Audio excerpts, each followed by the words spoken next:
pessoal, tudo bem? Estamos de volta aqui em mais um programa pela TV Erga Omnes, do Homo Sapiens, Sociologia, Fatos, Conceitos e Interpretações. Sou o professor Amilcar Arruda. Bom, eu queria primeiro parabenizar os nossos telespectadores, né, pela audiência e por ter acompanhado esse projeto todo, né, do nosso programa de Sociologia. E a nossa intenção, né, sempre foi a de fazer uma espécie de sociologia aberta, né, bem weberiana, de trazer assuntos que sejam empáticos às pessoas, que afetem a vida das pessoas. Então, para não impormos a sociologia para as pessoas, a gente, num primeiro momento, né, da nossa proposta de programa, nós nos servimos, né, pedimos o auxílio de diversos outros saberes, né?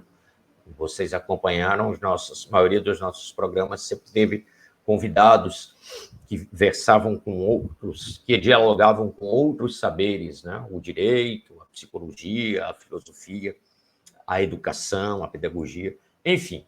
Nós acreditamos que a nossa proposta de fazer com que as pessoas conhecessem um pouco da sociologia já foi atingida.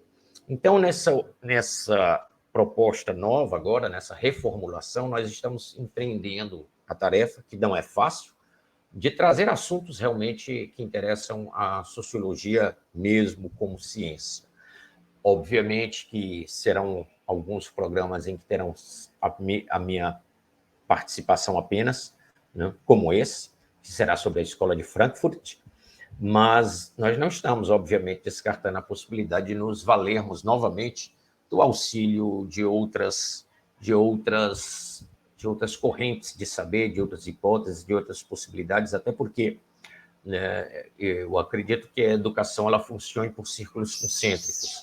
Aqui a gente aprende com alguém, ensina mais à frente outro, e é assim que nós vamos construindo a nossa proposta.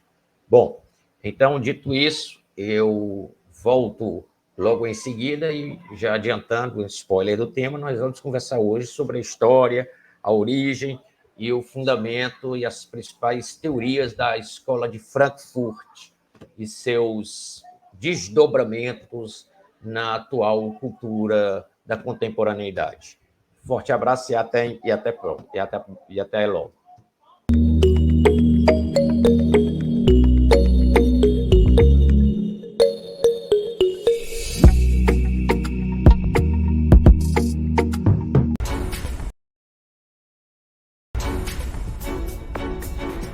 Criatividade, transformação, tecnologia, interação, entretenimento e muita informação.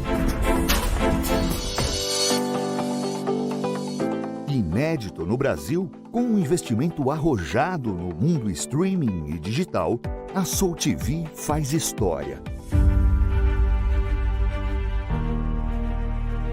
Disponível para mais de 170 países, com uma programação totalmente grátis e democrática. Você pode acessar o conteúdo em qualquer lugar.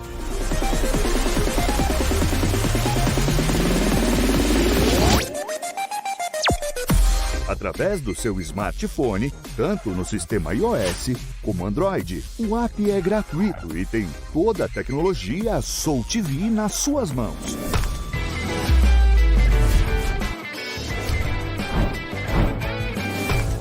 Nossa interatividade e inovação também está disponível no conforto de sua casa, nos televisores Samsung e LG. Nos mais diversos canais, você navega, interage com o conteúdo, faz suas compras com segurança e tranquilidade. Tudo isso e muito mais. Na Soul TV, a sua TV interativa.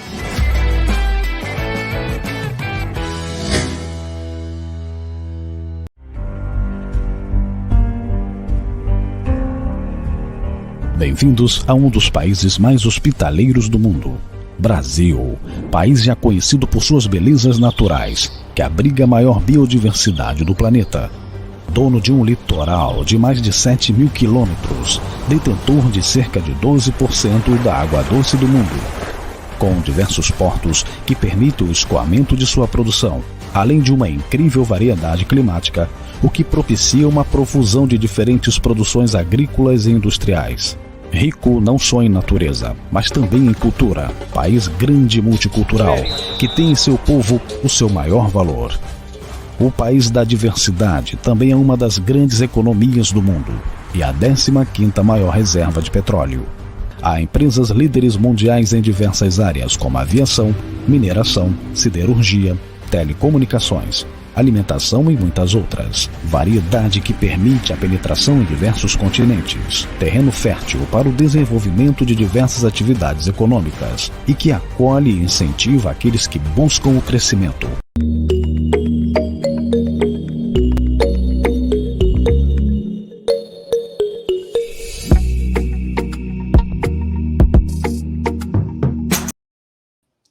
Então, pessoal, antes de eu entrar logo diretamente no tema da Escola de Frankfurt, eu tenho também um recado, uma boa nova para dar para todos.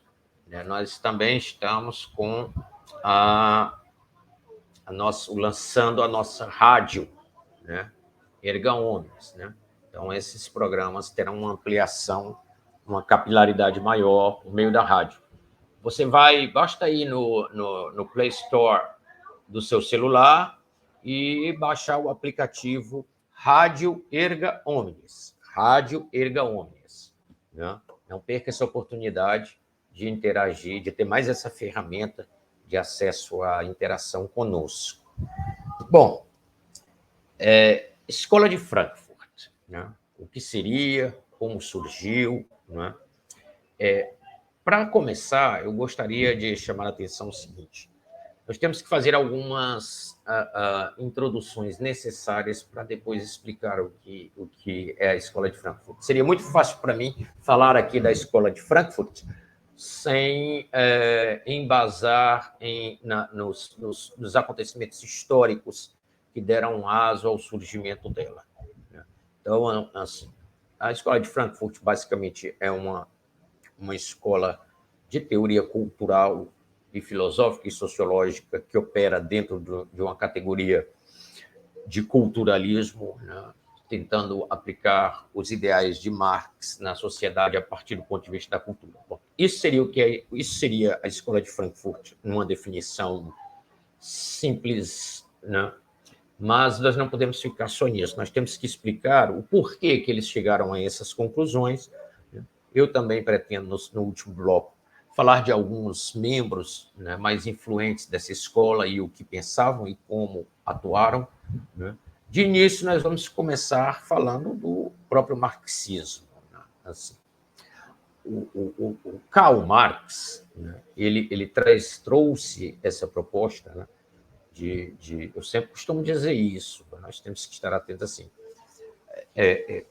Quando nós temos uma visão absolutizante do mundo, sem atentarmos para o que estamos vendo, é apenas um produto ou um fenômeno da época em que vivemos, fica complicado de discernir para onde as coisas estão indo, né? Esse é o problema das teorias absolutas. Marx viu muita coisa, né? As análises históricas dele são muito interessantes, recomendo muito. Viu muita coisa, mas não viu tudo. Marx conhecia um modelo de produção capitalista muito rudimentar, muito predatório, muito exploratório, muito escravizante, né? E aduziu daí que isso seria a regra e as coisas, o devir histórico se daria sempre nessa proporção, né? No sistema de exploração entre os donos dos meios de produção, né, os capitalistas, e a massa do operariado explorado. Ora, o que acontece? Marx não foi capaz de prever, por exemplo, que o capitalismo sofreria algumas transformações. Marx acreditava no determinismo histórico, né? Ele era um determinista histórico. Então, ele acreditou sinceramente no que ele estaria, do que ele estava vendo, era o que iria continuar acontecendo, né? Então, era uma pessoa que não atribuiu muito valor às ações individuais humanas, nem a qualquer outro tipo de fenômeno, evento ou circunstância. Acontece que essa teoria de que o capitalismo não teria saída por si mesmo, porque quanto mais riqueza geraria, quem as geraria não se apropria delas, né, que é o conceito mesmo da exploração, né, e eles só enxergavam uma maneira disso, de unir o proletariado e tomar este poder por meio de uma revolução.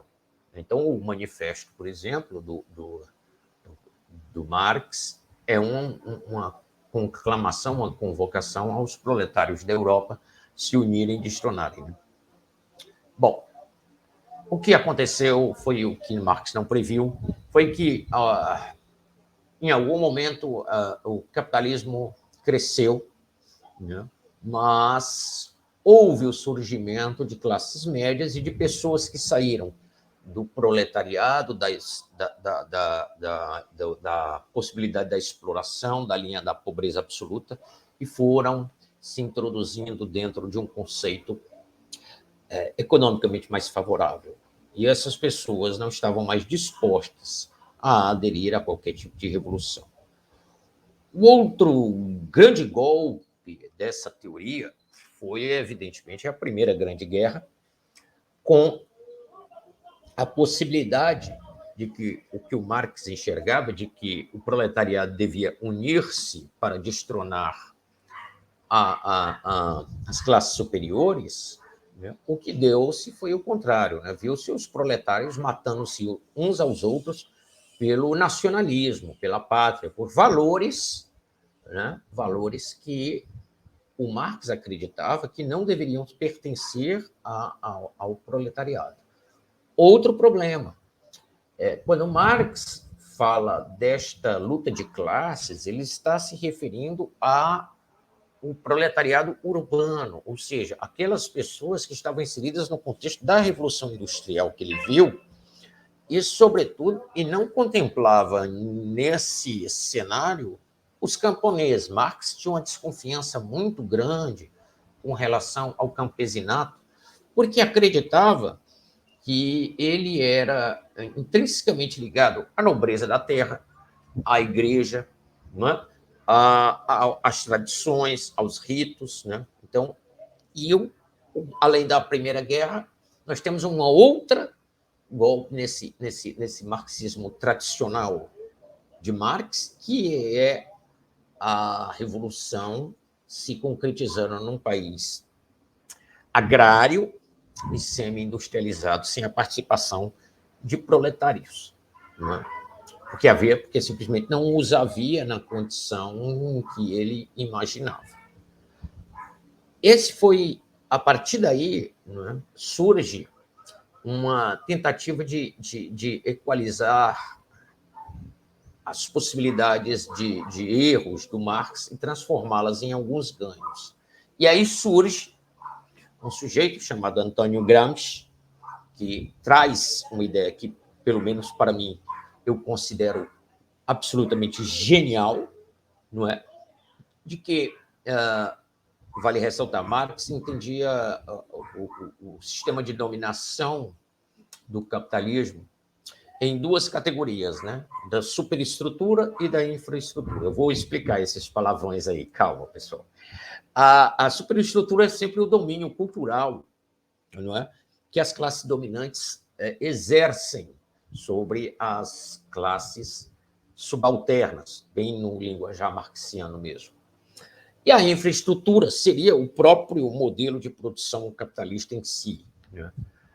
E para Marx, teria que haver uma revolução que destruísse essa infraestrutura, né, para depois, né, e a superestrutura cairia por si só. Então, o Gramsci inverte genialmente isso.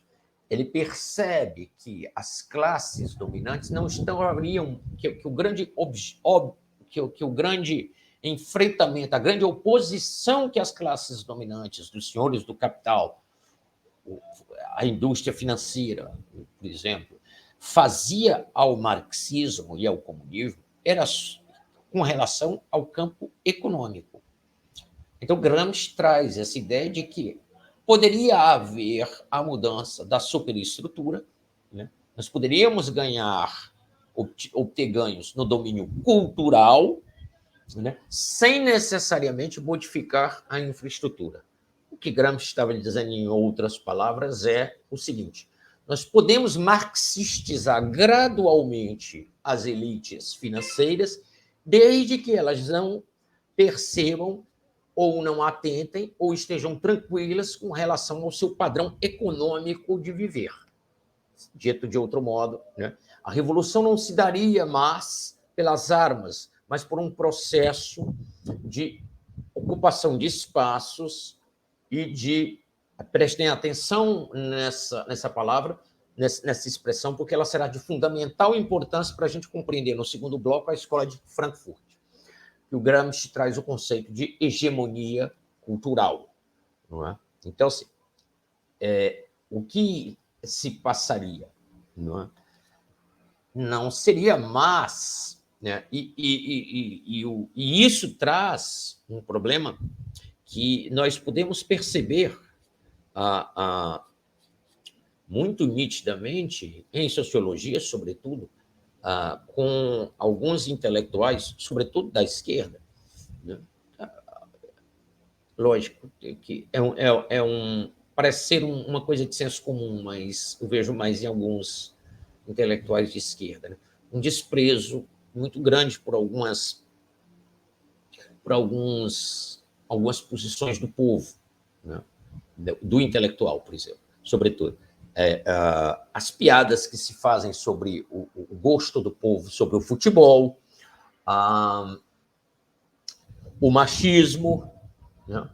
A xenofobia, né?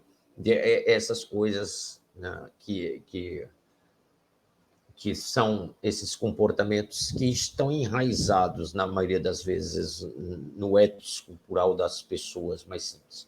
Bom, de qualquer maneira, esse tipo de subversão intelectual ele teria que se dar em algum espaço, em algum campo, né? Ou já tinha dito também isso sobre os espaços, né? Sobre o domínio, sobre a observância, a vigilância. Então, o Gramsci traz essa proposta de que não haveria necessidade de uma intervenção, de uma revolução que destruísse as estruturas, abalasse as estruturas econômicas, que era o que preocupava sobremaneira os milionários, os ricos, os donos dos meios de produção, se eles pudessem modificar a superestrutura, ou seja, subverter a cultura. E, sobretudo, queria também que ficasse muito claro isso, sobretudo por meio da transformação da linguagem. Então, nós temos hegemonia cultural e transformação da linguagem.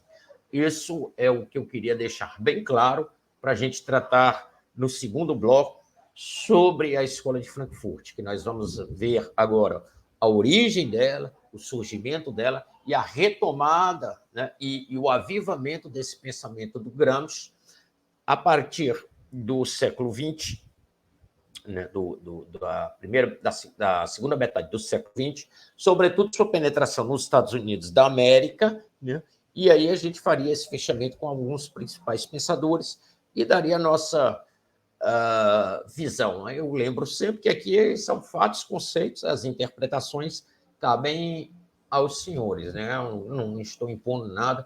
Eu também não estou aqui fazendo críticas por críticas, eu estou tentando trazer como se passou o processo, como o movimento surgiu, quais são seus efeitos, quais eram os seus objetivos.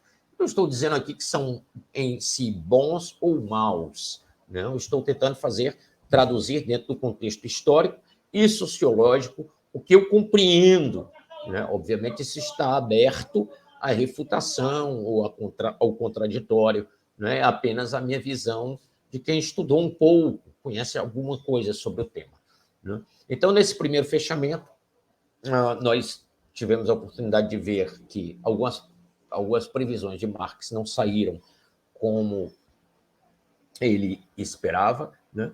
Vimos que ele acreditava no determinismo histórico, né? Que as coisas não sofreriam significativas alterações, ao contrário, as profecias dele se realizariam uma a uma, e não se realizaram. E não vieram e não aconteceram, né? Primeira coisa que nós vimos. Então, nós vimos que surge o Gramsci para tentar conciliar essa possibilidade de que o marxismo não falhou. Não foi Marx que falhou. Aliás, para fechar esse coisa, conta-se uma piada lá na Espanha, bem conhecido isso, que o Felipe González, grande primeiro-ministro da Espanha, né, do Partido Socialista Obreiro Espanhol, à época da queda do Muro de Berlim, teria encontrado-se com Gorbachev, né, o último secretário-geral do Partido Comunista, e teria dito, né, que pena, né, que o marxismo, uma ideia tão bonita, né, de igualdade, não tenha falhado. Né? E o Gorbachev volta para o Felipe González e diz assim, não foi o marxismo que falhou, foram os homens que falharam. Então, para o senhor Gorbachev, a culpa nunca foi do marxismo, e sim das pessoas. Então, isso fica bem nítido no pensamento da escola de Frankfurt, né? Isso fica bem nítido na tradução da quintessência de alguns intelectuais de esquerda com relação justamente ao descrédito do povo, né? De culpar as pessoas pelas suas próprias alienações, de culpar as pessoas, né, por não aderirem à proposta. Né? Isso, em fato, a razão disso é de uma capacidade aí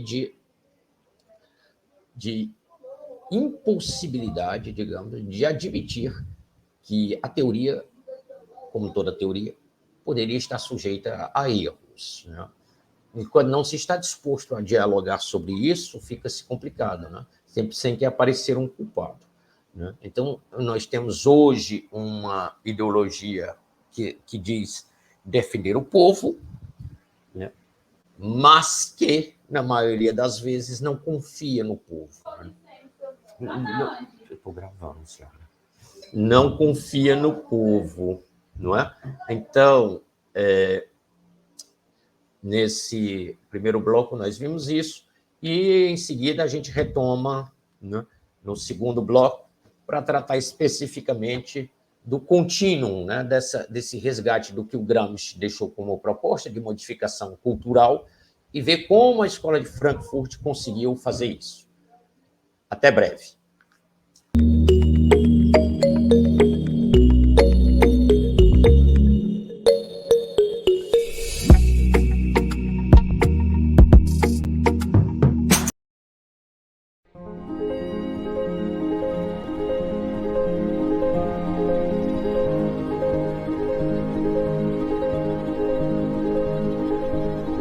In the world we live in today, we understand more about our own minds than we have ever done before, which is why we started PsychReg. We are one of the world's leading online resources for psychology, mental health, and well-being. At PsychReg, we provide access to cutting-edge and up-to-date information through our blog, podcast, and open access journal. And as part of our advocacy, we also organize international conferences in psychology and allied fields. Because at PsychReg, we believe that mental health matters. Visit our website today to learn more.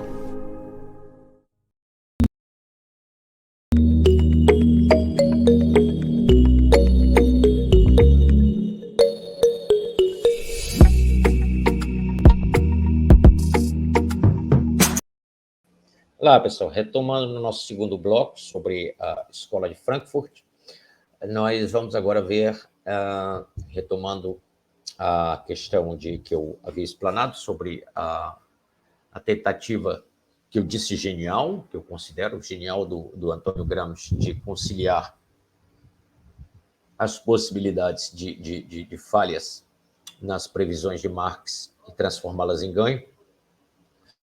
Isso também, para um observador mais atento, fica muito evidenciado, pode ser evidenciado, na Segunda Guerra. Quando a Alemanha nazista invade a União Soviética, em 1941, o que se abate sobre o Exército Vermelho e sobre a União Soviética é uma série de derrotas, né, muito significativas. Né, muito significativas. A União Soviética esteve muito próximo de ser vencida militarmente pela Alemanha. E um dos fatores isolados, não determinantes, mas um dos fatores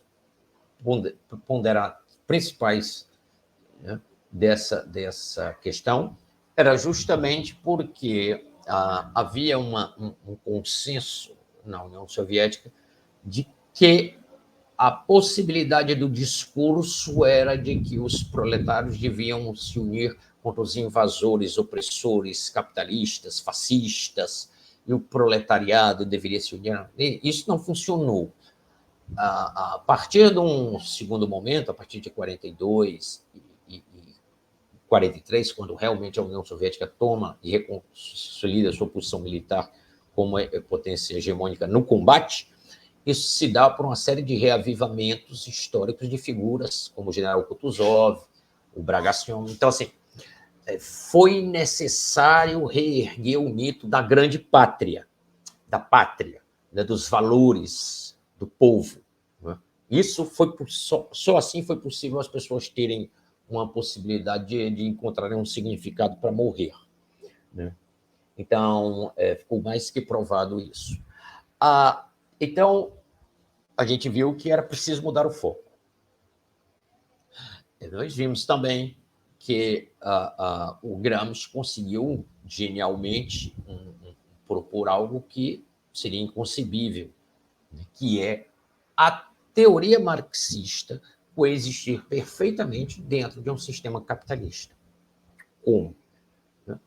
Ao invés de mudar a economia e o modo de produção, você vai mudando culturalmente os hábitos das pessoas. Isso se daria como? Eu falei duas coisas no primeiro bloco: hegemonia cultural e influência, modificação da linguagem.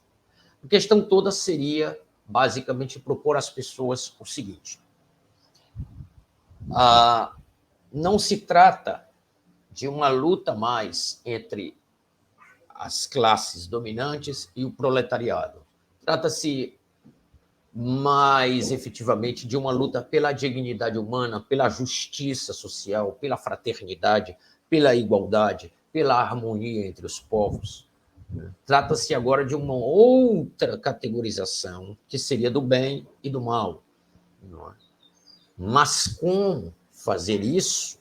Não é? Mas como propor uma nova mente às pessoas, né? Se as pessoas traziam valores, e trazem valores recebidos da família, das autoridades, do Estado, das igrejas, né? Das escolas. Né? Então, seria preciso ocupar todos esses espaços e esses segmentos para, a partir daí, e para e passo, mudando e moldando o meio de pensar e de agir das pessoas, sem que as pessoas se atentassem dessas mudanças significativas. Né? Por quê? Porque uma das características das propostas da Escola de Frankfurt, aí eu já vou começar a falar dela propriamente, é que essa ocupação de espaços dos jornais, das universidades, dos meios de comunicação em geral, das igrejas, ela deveria acontecer de forma a não ser percebida, né? De forma orgânica. Né? É outro termo gramsciano, né? Um intelectual orgânico, aquele que está entranhado lá dentro e começa a propor mudanças por dentro do sistema.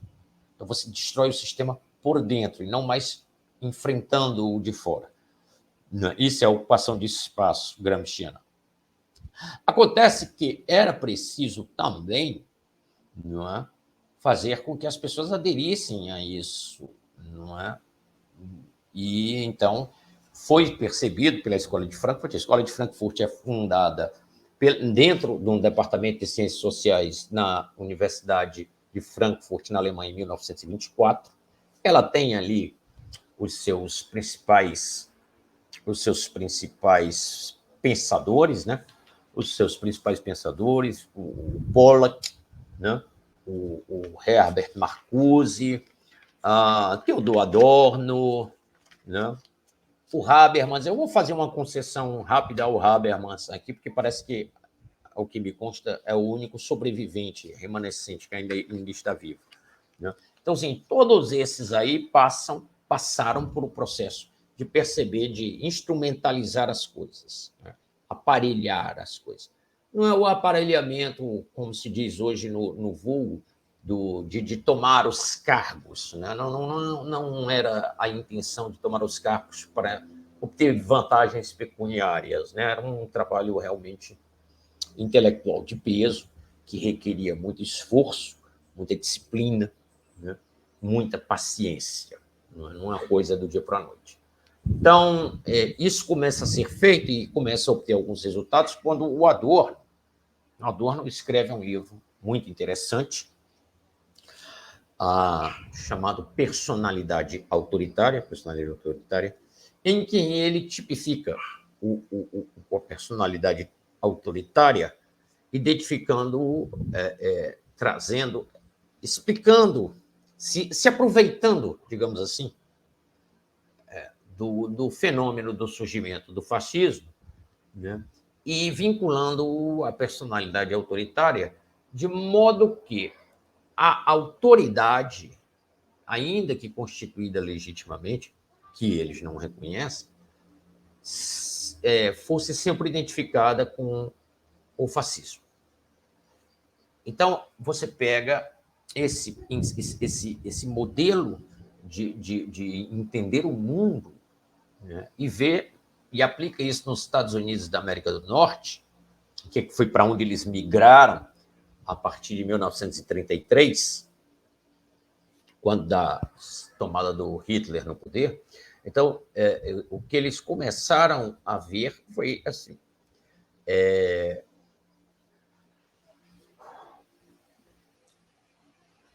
não haveria necessidade, né, de você dizer aos americanos.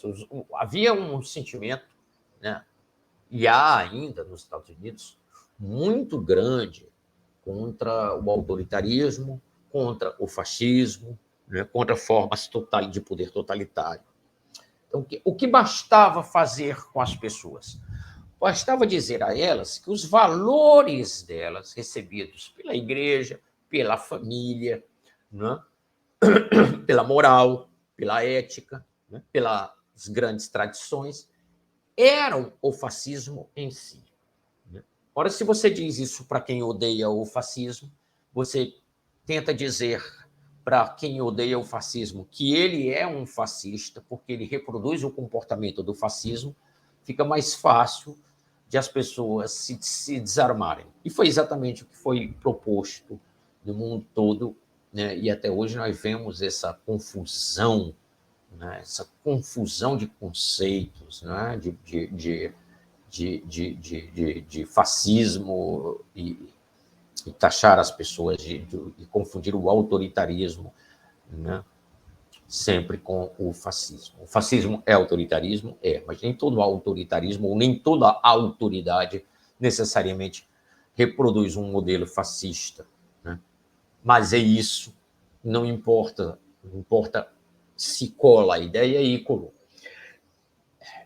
Agora, vencida essa etapa, era preciso um silenciamento das vozes divergentes. Lembra que eu falei lá da história da hegemonia cultural, né?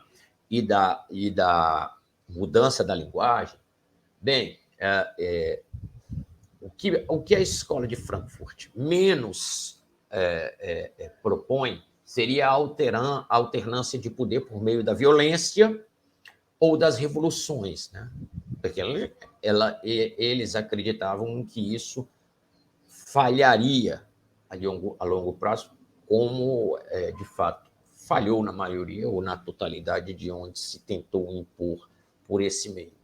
Então, não se trata mais de mudar a infraestrutura, trata-se de mudar a mente mesmo das pessoas e fazer com que elas aceitem, né? Isso não é um processo que, obviamente, do dia para a noite. O mais interessante que eu acho da Escola de Frankfurt, para falar desses autores, é que você pega, pelo menos, alguns livros de grandes nomes, como eu já falei, o Pollack, o Adorno, o Max Horkheimer, Herbert Marcuse, né, e o próprio Habermas, né, Erich Fromm. Você pega esses livros e você percebe de pronto que não são livros fáceis de ler, ao contrário, são livros complicadíssimos de se entender. Agora, a questão aqui, não precisa ler, não precisa entender, porque a Escola de Frankfurt opera de uma maneira de uma dialética negativa, de desconstrução das coisas. Então, tudo que eu preciso fazer é criticar, né? Então, assim, eu não preciso ler Eros e Thanatos, do Herbert Marcuse. Basta eu criticar a moral, o moralismo, o falso moralismo, a hipocrisia da sociedade com relação ao comportamento sexual humano, né? Então, eu não preciso ler a personalidade autoritária do Theodor Adorno. Basta eu acreditar que a família é uma extensão do fascismo, que respeitar pai e mãe é uma extensão do fascismo. Eu não preciso ler as obras do Horkheimer sobre religião e cultura, porque basta-me, né? Basta-me dizer que a cultura é uma imposição de dominação sobre o povo ignorante, e basta dizer que a religião está a serviço do poder da classe dominante, né? Então, assim, é muito sedutor, não é? É muito sedutor. E isso é uma das razões, né, pelo menos aqui no nosso país, que nós temos uma das esquerdas mais despreparadas do mundo, com todo respeito. É uma esquerda que acredita que o marxismo resume-se a falar mal dos Estados Unidos da América do Norte, né? Uma coisa meio até iraniana, né? meio xiita, né? De um grande Satã e tudo. Então, assim. Bom, mas como isso se concilia? Pela influência cultural, né? Pela influência cultural. Então, assim, você começa a transformar é o grande paradoxo, né? Porque às vezes eu acho que alguns teóricos da Escola de Frankfurt tiveram a brilhante ideia do que mais ou menos os antigos padres da Igreja fizeram em alguns países ali dos nórdicos, né? Eles tomaram uma decisão do princípio de conversão, que foi, olha, a gente não precisa perder muito tempo convertendo o povo inteiro e batizando o povo inteiro e ensinando o credo para o povo inteiro. A gente tem que... Basta converter o rei. Uma vez convertido o rei, converte-se todo mundo. E isso foi... São Patrício fez isso, né, muito, por aqueles países. E deu certo. E deu certo. Então, eu vejo que muito disso influi o seguinte: não há necessidade, esqueça, não, que a Escola de Frankfurt traz, o grande recado dela que ela traz, esqueça o operariado, esqueça o campesinato, esqueça greve e piquete, esqueça quebra-quebra, esqueça cantar internacional, esqueça distribuir panfleto, esqueça paralisação, né? Esse é um marxismo histriônico, não é? que não é aplicado mais, e você vê que eles são esse tipo de pessoas que, se ainda mantêm essa sustentação, são ridicularizados no próprio âmbito da esquerda. Então, esqueça, mas esqueça essas pessoas para se lembrar de quem?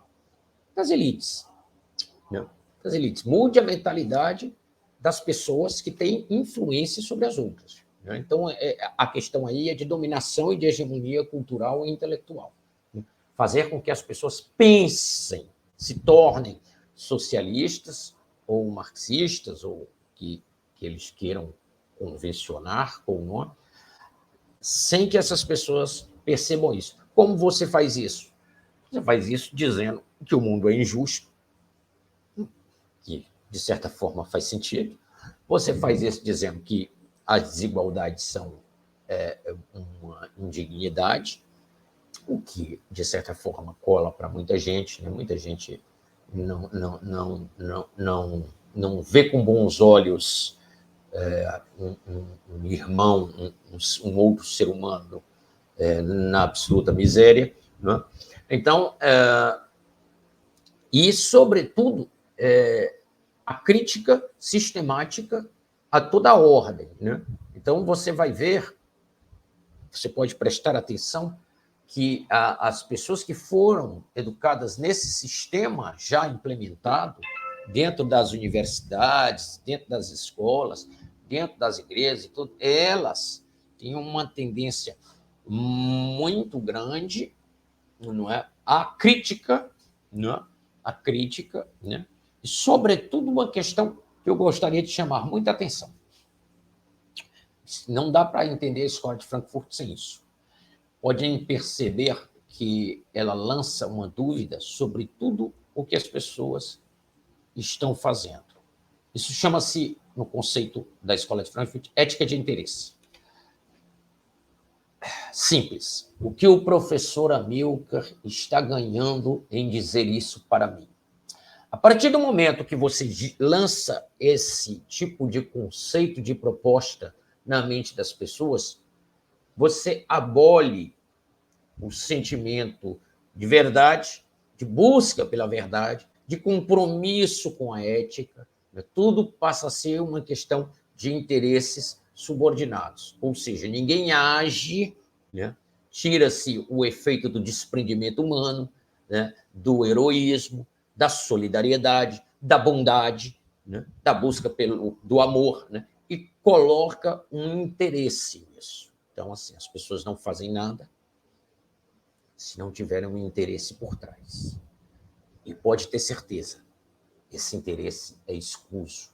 Esse interesse, na maioria das vezes, é dinheiro. Quem manda são os ricos e as pessoas se corrompem. Então, esse é um modelo de pensamento que já atinge quase a unanimidade das pessoas. O que ele ganha com isso? Né? Já ouviram essa? O que ele ganha com isso? O que será que ele está querendo, né, dizer? Né? O que será que ele espera? Né?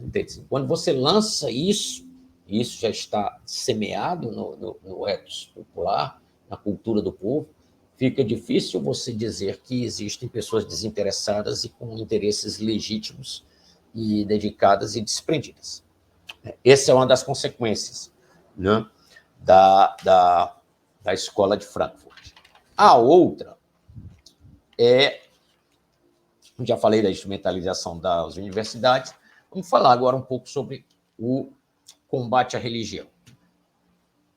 Fica difícil também você propor um sentimento de indignação com algumas tragédias que ocorrem tanto da ordem do coletivo quanto da ordem do sofrimento individual, se você não abole a perspectiva do transcendente, da imortalidade da alma, da crença fundamental em Deus.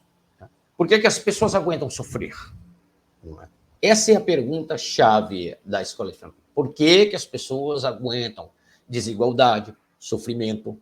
Por que as pessoas não se revoltam? Por que as pessoas se conformam, segundo eles? Por um aspecto fundamental. o apoio e o amparo religioso.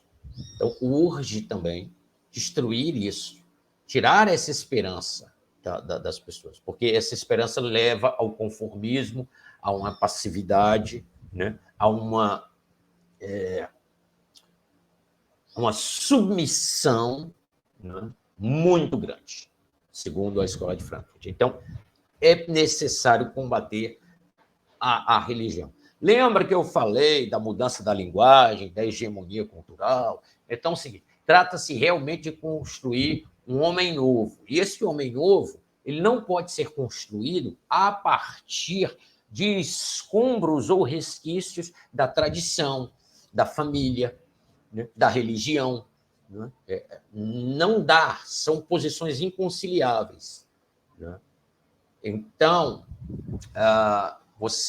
como foi conseguido isso? A partir de um momento. Como a religião virou piada. Isso é uma das grandes características também que eu gostaria que ficássemos atentos. Lembra no primeiro bloco, eu falei da ridicularização dos gostos das massas pelo futebol, né? Piadas sobre o machismo, sobre a xenofobia, ridicularizando ridicularizando o povo, para que depois, quando houvesse alguma coisa legítima, alguma coisa séria, também fosse ridicularizado. Esse é um processo bem resgatado do Voltaire, né? O Voltaire fazia muitas piadas com a religião, não é? Mas não era um inimigo declarado, digamos assim. Né? Voltaire era um causaire, né? Ele escrevia sobre muitas coisas e gostava ali de fazer algumas piadas, algumas zombarias com a igreja. Mas o Voltaire fazia esse tipo de zombaria, mas Voltaire debatia. Né? Então, assim, hoje não. Você mete na cabeça das pessoas que a igreja está a serviço de uma ideologia dominante, que a igreja quer lhe alienar, e, além disso, você, aliado à ciência, que evoluiu bastante, né? Isso nós não podemos negar, né? Sobretudo as ciências médicas e tudo, sobretudo também, junto com a psicanálise freudiana, contribuiu muito, né, para meter no ideário popular de que qualquer ordem do transcendente, do mítico ou do ritualismo tinha um significado psicológico ou uma neurose ali embutida no sujeito, então até ao ponto de as pessoas terem vergonha de expressar seus sentimentos religiosos por medo de serem taxadas como tolas, ignorantes, supersticiosas. Né? Então, se você ri dos argumentos religiosos, se você ri das instituições religiosas, se você ri em fazer piada e ridicularizar o seu oponente, você não precisa mais responder às questões dele. Você não precisa mais debater com ele. A Escola de Frankfurt propõe uma posição simplesmente de excluir, aliás, e aí falando do Habermas, né? O Habermas tem essa questão do discurso, né? E do diálogo, e de quem pode participar do diálogo. Né? Para o Habermas, não é todo mundo que pode participar do diálogo. Percebem aquele conceito de hegemonia cultural? Mas como eu tiro as pessoas do diálogo? Como eu me recuso a ouvir as pessoas? Como isso é possível? Desqualificando-as desde o começo, né? Retratando-as como autoritárias, como reacionárias, como perversas. Né? Então, isso... E, para isso, tem-se o aparato de toda a indústria cultural, que foi uma outra proposta, né? Basicamente também do Horkheimer e do Adorno, né? A indústria cultural. Né? A indústria cultural. Sociedade de massa. Né? Temos que penetrar nisso e temos que criar uma outra concepção de lazer, de informação, outra possibilidade de cultura. Né? Então, nós temos aí toda essa possibilidade de transformação que acontece. Né? Eu diria, se você me perguntar sinceramente o que houve, né, nesse processo todo de 1924 para cá, desde a reconstrução do pensamento do Marx pelo Gramsci, que eu já disse, foi da ordem da genialidade. Eu já disse também aqui que os teóricos da Escola de Frankfurt, né, conseguiram uma maneira muito eficaz, né, que é a crítica, evitar o debate de ideias, esvaziar, né, as opiniões discordantes, não por meio da violência, mas por meio da ridicularização e do domínio da hegemonia do ambiente, né, do discurso, da transformação da linguagem, né, e isso, para fazer uma conclusão, eu acredito que obteve muitos êxitos, muitos êxitos. As pessoas que conseguem perceber este processo e que o denunciaram só o conseguiram fazer por meio da alta cultura, não é? Da alta cultura. Não é? Porque os meios de difusão, né? Os meios de comunicação para denunciar isso da Escola de Frankfurt, quem vê nela, né, algum erro ou alguma falha ou discorda dela, né, dada essa ocupação e essa hegemonia cultural, só o conseguiu fazer por meio da alta cultura, né, da erudição muito grande. Isso tornou-se praticamente inacessível às pessoas, né?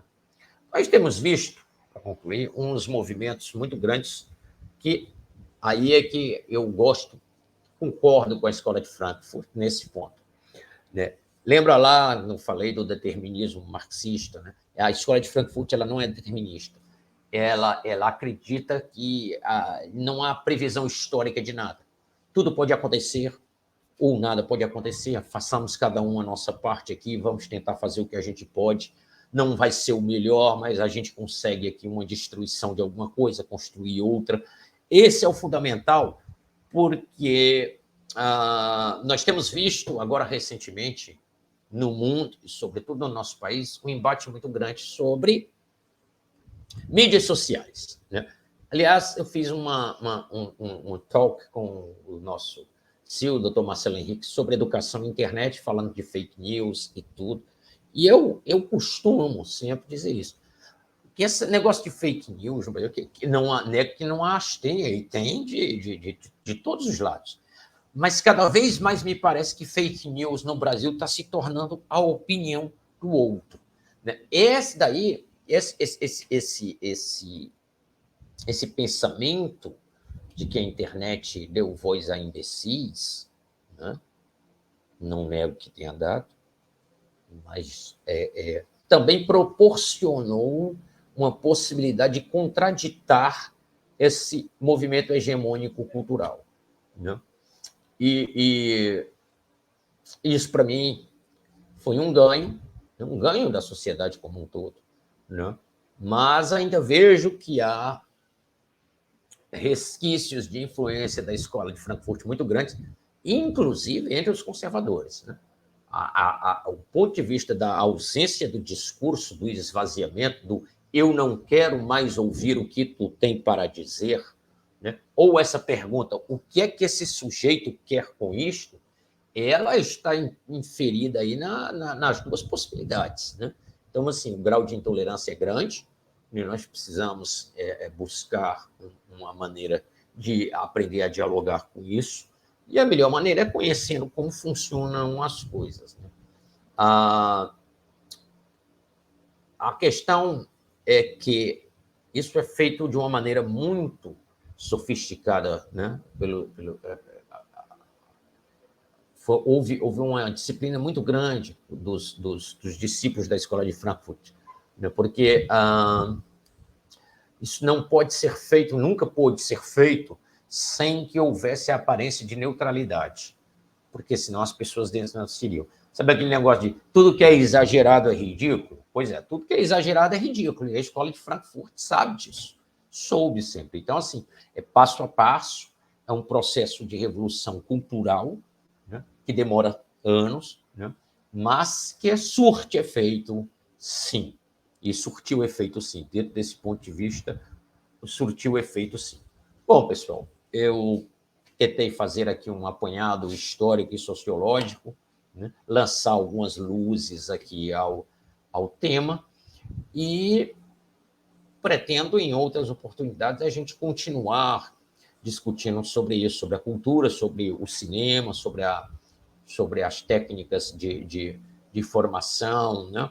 Me interesso muito também sobre a questão da sociologia da religião, tenho temas interessantes para a gente trazer, para a gente conversar, mas fica aqui o meu forte abraço, agradeço pela paciência, pela audiência, e até a próxima. Muito obrigado a todos.